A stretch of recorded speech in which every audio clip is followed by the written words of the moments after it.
રીતે બધું કાર્ય થયું છે એની અમે એફઆઈઆર કરીએ છીએ સાહેબ, અમારું એકદમ નક્કી છે.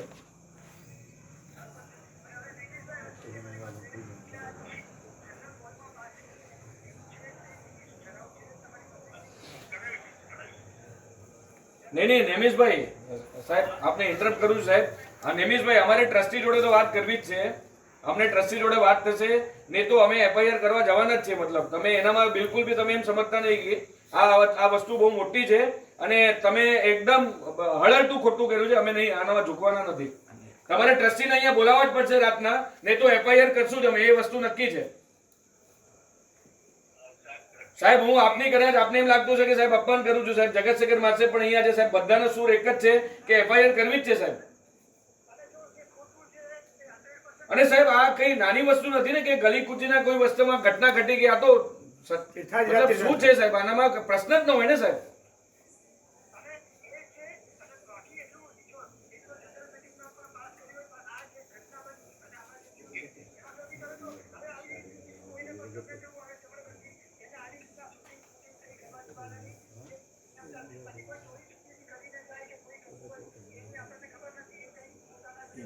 બહુ હોશિયારો છે, એમના સિક્યોરિટી ગાર્ડ લોકોના ફોન લઈ લઈને 500 રૂપિયાનો ફાઇન ભરાવે છે. બધું લોકો માટે તો બહુ સરસ કાયદા છે અહીંયા સાહેબ, ફટાફટ.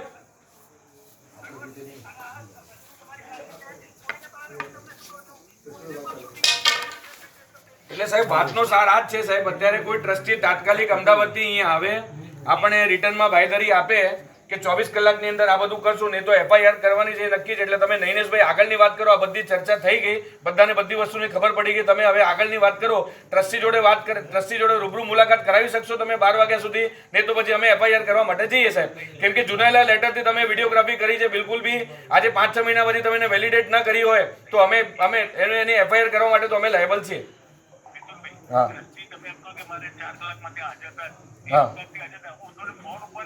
નહીં. આ જો આ મારી કોઈ વ્યક્તિગત ડિમાન્ડ નથી સાહેબ, તમે ટ્રસ્ટી છો અને ઘટના એવી ઘટી છે, તમે લોકો એને લાઇટલી કેવી રીતે લો છો? કોઈ ઇમરજન્સી હોય તો તમે દોડીને નહીં આવો. તમે એ બધી વાતો નહીં કરો. મારો તમને પ્રશ્ન છે, તમે સાંભળો નૈનેશભાઈ, તમે પોઈન્ટ પર વાત કરો. તમે કોઈ ઇમરજન્સી અહીંયા ઘટના ઘટે તો ટ્રસ્ટીઓને આવવાની ફરજ નથી સાહેબ? તો આ ઘટનાને તમે નાની સમજો છો? જો તમે ના પડતા તો આ ઘટનાને તમે નાની સમજો છો, એક જ વાત છે.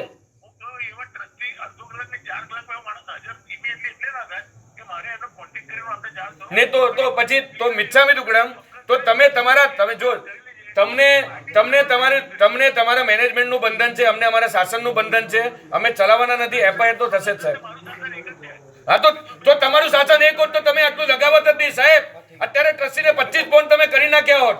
તમારું જો લોહી ઉકળતું હોત ને તો તમે આ બધી વાતો ન કરત. નહીં તમે જો સાંભળો, આ એક જ વાત છે સાહેબ, હું વધારે ખોટું ઉશ્કેરાઈ જઈશ. જો ટ્રસ્ટી 12 વાગ્યા સુધી હાજર થાય તો સારી વાત છે.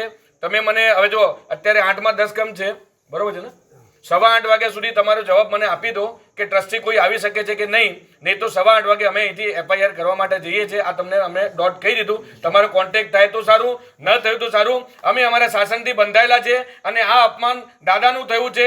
જો એક જૈનનો બચ્ચો પણ પોતાના દાદાને પોતાને સમજતો હોય ને તો એના મોઢા પર થૂ છે, જો આનો વિરોધ ના કરે તો. તમે કઈ રીતે એક માણસના ફેવર કરવા માટે આવી બધું કરી શકો છો? અને તમે લોકોને કહો છો તમને શરમ આવી જોઈએ? અરે કરી છે તમે કહો છો પ્રેમલભાઈને કહ્યું છે, આ બધું ફેવર જ કરી છે તમે. 8:15 વાગ્યા સુધી જવાબ આપી દો. ટ્રસ્ટી જોઈશે, રૂબરૂ જોઈશે, આવે તો ઠીક છે, નહીં તો અમે પેઢી પર અમે એફઆઈઆર કરવા જઈ રહ્યા છે અને આખા ભારતમાં અમે આ વાત ફેલાવશું અને બધું જ કરી ચૂકશું અમે. તમે આમાં અમને ઓછા નહીં આપતા, પછી શું થાય જોવાઈ જશે. હાજી, તમે 8:15 વાગ્યા સુધી જવાબ આપી દો શૈલેષભાઈ. તમારે જેને વાત કરી એને કરી લો, બરોબર છે? હા, અમારે બીજી કોઈ વસ્તુમાં રસ નથી. અમે બધા અહીંયા ભેગા છીએ અને અમે તલેટી પર એફઆઈઆર કરવા માટે જઈએ છીએ. 8:15 વાગ્યા સુધી તમારી રાહ જોશું. અમે ફોન બી કરવાના નથી. પછી અમને જે છૂટ છે ને દાદો અમારી પાસે જે કરાવશે અમે કરશું, બરોબર છે? હવે આપણે ફોન રાખી દઈએ, વધારે વાત નથી કરવી. તમે 8:15 વાગ્યા સુધી અમે ફોનની રાહ જોઈ છે, નહીં તો પછી આગળનું જય આદિનાથ. कुछ सही बोला आपने.